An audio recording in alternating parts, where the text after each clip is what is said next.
وسئل عليه السلام عن قول الرسول: غاروا الشد ولا تشبهوا بالهود.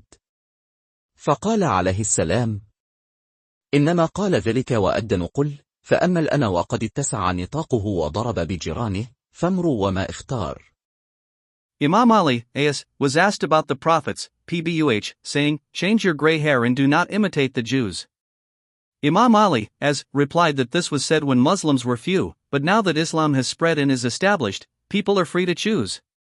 The Prophet, PBUH, advised elderly Muslims to dye their hair to avoid being mistaken for Jews and to instill fear in their enemies.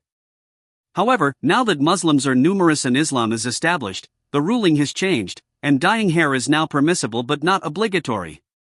This illustrates that Islamic rulings can change based on circumstances, as seen in the examples of blood trade and hair dyeing.